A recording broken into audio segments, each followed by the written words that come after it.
Okay, as of yesterday, we were talking about the practice test, chapter 4. Kind of warned you for the last couple weeks when our test is. You can see it on the board. The test is tomorrow and Thursday, so you got to be mentally prepared. Now, like I warned you yesterday, you get 2 days. On Thursday this week, just a reminder, I am not here on Thursday. I'm at the AEA building over in Clear Lake for the math department. So that day I don't like doing it, but I'm not going to be here for you to finish up that test. So what we'll do is that on Friday, if we have school Friday, if you still have a question on the test, I'll give you maybe an extra 15 minutes to ask questions if you have any. Otherwise, that'll be the last day to take the test. Usually I only do a 2-day, but I don't like being gone on one of them, so I'll give you 15 minutes maybe Friday if you need to ask questions. So that's gonna be offered to you guys just because I'm not here. So just kind of keep that in mind. All right, practice guide, vocab. Remember yesterday I prefer the words are written over here. There's a couple extra words from that word bank that will add, like hypotenuse or converse of the isosceles triangle theorem or HL theorem.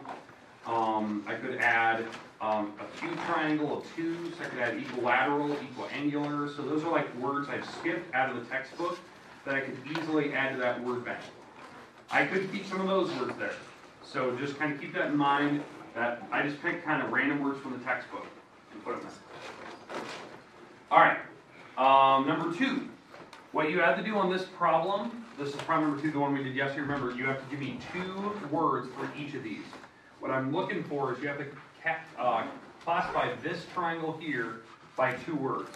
So you have to either call it isosceles, scalene, or equilateral, one of those, or acute, obtuse, and right. So you have to classify it by side and angles. Now, the trick is you got to figure out what triangle they're trying to spell here. So you got to like highlight it so you can kind of tell. Okay, I think we did one of these yesterday. Okay, moving on, number 3, question number 3, anyone? You had to actually find the measure of this angle. Now there's a couple of different ways to do it. You could either, like on this problem number 1, you could figure out the angle right next to angle 3 here, because the way that these add up to be 180. So you can find this angle, and then angle 3 plus this angle here adds up to be 180. Or the shortcut, angle 3 is these 2 added together. The 2 on the inside that don't touch it added together. That's how you do the other one. Like these 2 here, if you add them together, equal the angle on the outside that it doesn't touch. And then you can solve. Number 2, I think I gave you a hint on number 2 yesterday. You have to plug the x back in, because you're trying to find that angle. X is not the angle. X is just the number you plug in here and here. So you got to plug that back in and then find the angle that we're looking for. That question number 2 can be a tricky one on the test, so be careful of that. Okay, and then the last one we finished with was this one. This is problem number 4 from yesterday, where you compare one picture to the other, and you have to give me the letters that correspond. So if I said, B corresponds to, so B is over here, what does that correspond to on the other picture? R, so you put R here. In this spot, they want 5 letters. So you have to give me the letters that match these in the correct order. So what letter matches B, which letter matches L, and you put them in the correct order, all 5 letters. Down here, they're looking for centimeters, or they're looking for an angle from one picture to the other. So you're just giving me the terms. You have to use the same symbols, the same number of letters. So that's the big thing. Especially like this third one. You better put an M, an angle symbol, and whatever letter matches E on the other picture. So you got to use the same symbols and stuff. Okay? All right. Questions with any of the problems we've talked about today so far? Now I know, like, for some of you who were gone yesterday, those are things like the end of class because they'll give you some time to work today. If you have questions, ask your neighbors, ask me. We got to figure these out. Okay, let's move on today. The goal today is to review how to do systems. So how to do a problem like that. How to do proofs, because I know we did kind of a little puzzle yesterday where you had to like reorder proofs together. I'll bring up some of those pictures we did yesterday so we can actually talk about them and see if they're right or wrong. So we have 2 proofs on the test. These are the ones I'm probably concerned with. These are the ones that You have to know how to start them and you have to know how to end them. Okay? The middle ground is the easy part. You're just putting in, kind of stuff that is obvious from the picture that spells an acronym. Okay. So we'll get to the proofs today. This is problem number 7. You have to find x or y's from the picture. So that's using the isosceles and equilateral properties. So certain angles are equal or certain walls are equal. And then problem number 8 here. This is number 8. You have to be able to do any type of transformation. Okay, you have to know those formulas that we did talk about last week. And if you did not turn in those in-class activities where you did the color pencil stuff, you probably should. I mean, those were points that we did in class. So, all right. Questions with what we're going to be doing today. I went through basically every instruction. Let's back up and let's take a look at I think we're on problem number 5 starting. This one with the system. Okay, so when I first looked at this problem, the first thing you got to do is kind of figure out which parts match. Like for instance, when I first started this problem, I noticed that they have a mark here and here. It's really faint, but I can see it. That means those two angles are the same. So this 3x plus y, this part right here, has to equal to whatever this angle is. Well, how do I find that angle? How do I find that missing angle on the top? What do I have to do first?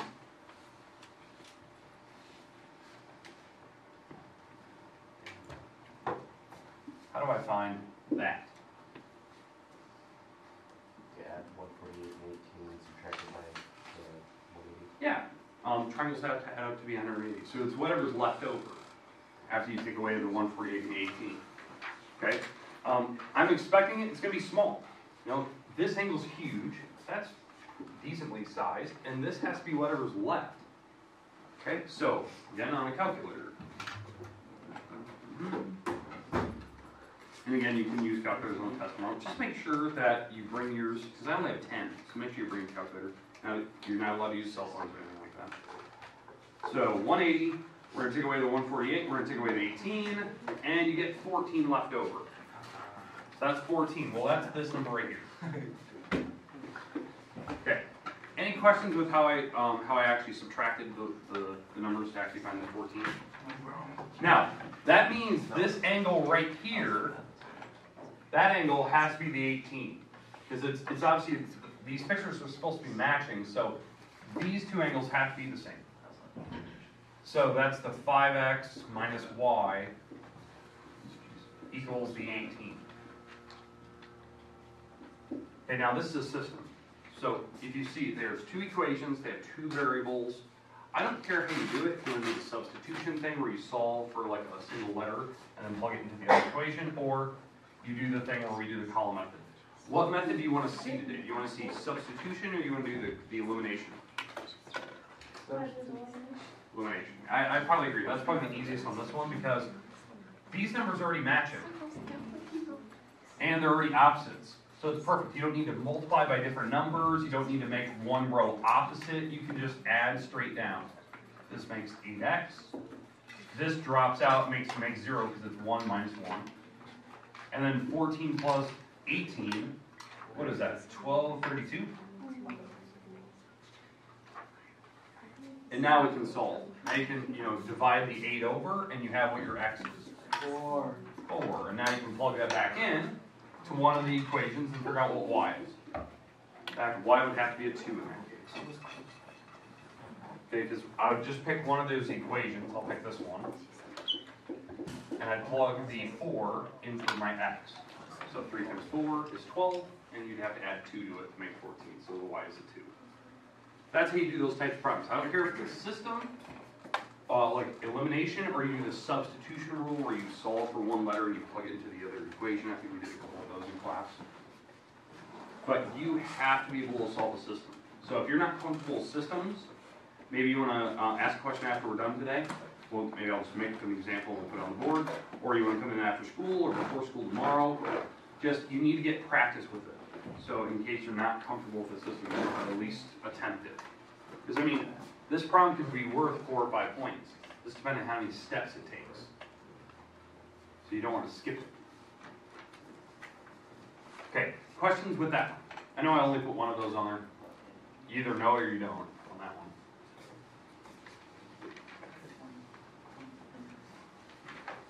All right, let's move on. All right, proofs. Now, I put two different types of proofs on here. Kind of the same with the test. One of the proofs, you're going to just have to prove that the triangles are equal, like this one. Okay? That's pretty straightforward. So you know how to start, you know where to end, because you have to end with that. The second one, you have to go one step further. Not just proving that the triangles are equal, but now you have to show that a certain part matches on the picture. So hopefully that makes sense.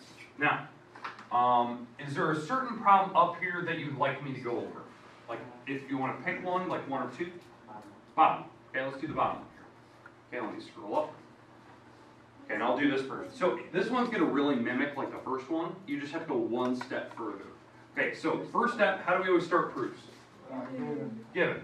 So we have a couple givens, that's nice. They actually gave me a lot and they've already have them marked. But, so line number one, I'm going to mark that BA is congruent to DC and angle BAC is congruent to angle DCA. And those marks are already on the picture. This is BA, that's DC. This is angle BAC, and this is angle DCA. All right, so those marks are already on the picture. Those are very self-explanatory. If things are equal, I can make the marking. And that's given. That's the reason. All right, now, line number two. Usually line number two is reserved for if you need to redefine something. Like, they use the word like midpoint, or they use the word bisector. Like, what does that mean? It means certain parts are equal. I don't have to do that. They didn't give me anything like in the first line that I need to redefine. So what I need to do on line number two on this particular problem, I need to look at the picture. Is there anything else the two triangles share? Yeah, they share the middle. That's this wall. That's a reflexive wall, right? It's the wall that's shared between two pictures. So line AC is equal to itself. That will be a reflexive property. It's like a mirror. It's reflecting in between both pictures. Now I have three markings in both triangles. I can actually spell one of our acronyms, and that will hopefully show me that the triangles are equal. Now, what acronym am I spelling? So let's put the little like letters next to these markers. Like, what does this marker stand for? Side. Angle. Side. Well, that spells an acronym we had. It's SAS. And again, how I do that, I always work with one triangle only. So now that I know that, I can say that the two triangles are equal. Top triangle, ABC. That triangle is equal to the bottom triangle, which is, we did ABC, so it's CDA. And the reason why, it's SAS theorem. Now, are we done? No. We didn't get to the part that I need to prove. The whole point of the proof, even though I got the triangles are equal, is to prove that certain walls match. So let's actually look at the walls. They're trying to prove that this wall, BC, is equal to DA. So if the triangles are equal, which they are, we just said that, are those two walls equal? Yeah. Yes. So this would be line number 4. This is the dot, dot, dot line. This is, therefore, that's what the dot, dot, dot means. Therefore, BC has to be equal to DA. And what's the reason we always use after we know the triangles are equal? CPCT. Exactly. CPCTC. You can only use that property after you know the triangles are equal. It means corresponding parts of congruent triangles are equal. Now, you won't have to do that line that I put in blue, on the one above it. On problem number 1, that proof right above it, you won't have to do that because they only ask you on the first one, just go to where the triangles are equal. That's it.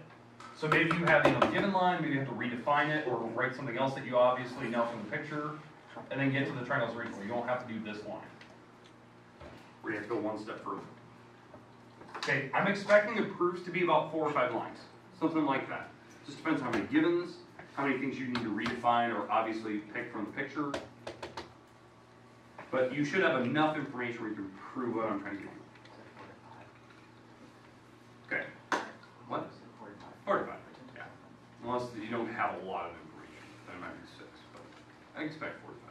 These look that way. Okay, makes sense? Now again, today, if you want, I do have a couple more examples of proofs. We can do that today. I can show you the ones we did yesterday in class, because I know we didn't get, I think we only looked at one of them. So we can actually go through those if you want, just to get some more practice with proofs, see how they're laid out, see if we did them right. Okay, any questions with the proof? Perfect, let's move on.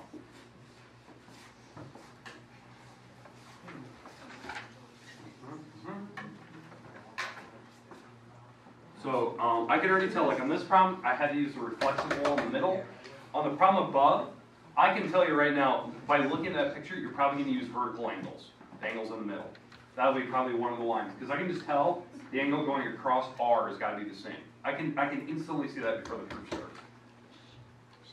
So just that's something like you should know when you first start a problem, like what properties you're probably going to be used with. All right. Okay, problem 1 and 2. Or I should say problem number 7, but 1 and 2. Is there a certain one you'd like to go over on this one? 1 or 2? 2. Okay, probably a good choice. 2, because it's probably hard. Okay, first thing you need to figure out, you need to find the missing angle in here. The reason why, it'll actually tell me what type of triangle it is. Well, when you take 180 and you subtract these, you get 60. So what type of triangle is it? It's equilateral. That means all the walls are the same number.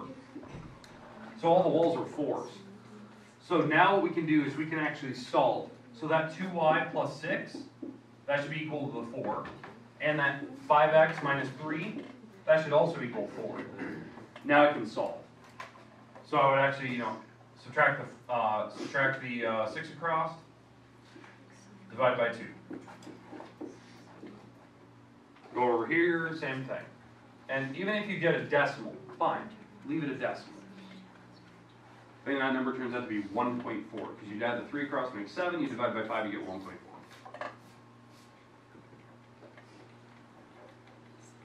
Okay, questions on how to do that problem? Obviously, you're going to have to finish that one off. But that's on the top problem, problem number 1. All you have to do is find the 1x. That's all you have to do. This is pretty straightforward.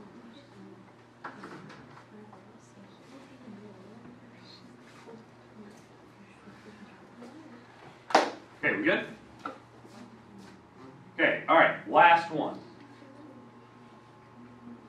This problem is one where you have to do some type of transformation. Now, there was a bunch of different types. We had translation, where you slide it. We had a reflection, where you actually go across a certain axis. We had rotations. There was 3 of them. And then we had a dilation, but we never talked about it because it didn't prove congruence. Now, this one in particular, we're rotating clockwise. So the formula we're going to have to use on this is when you rotate clockwise, you have to switch the coordinates and make the second one negative. That was the formula we used in class. So let's do that to each of these coordinates. So let's switch the numbers. So what will the numbers be if I switch them? 3 times negative 4. And then we have to make the second number the opposite. That's what this formula is saying. So what's the opposite of negative 4? 4. Positive 4. Right? All right, let's do it again. So we switch 5 and 5 around. 5, 5. And we make the second number negative. Negative. Good. Switch the 2 numbers around. So if I switch these 2 numbers, that's what? 1. Negative 1, 10.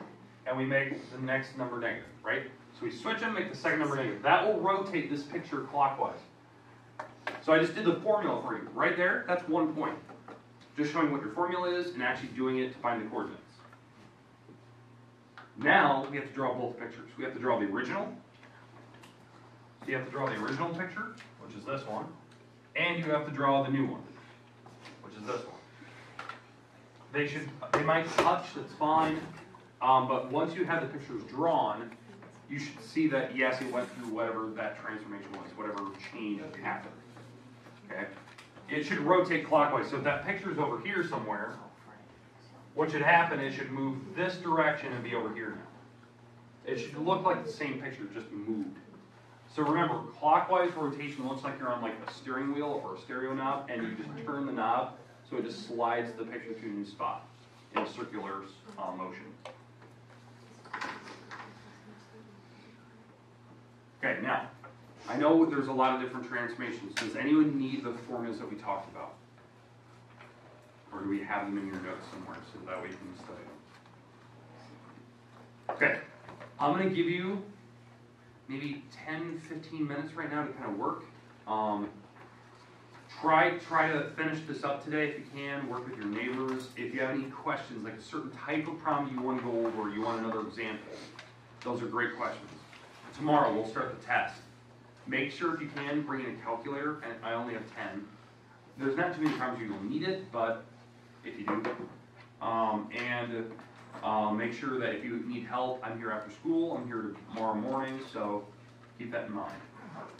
Okay, rest time is yours. You can work.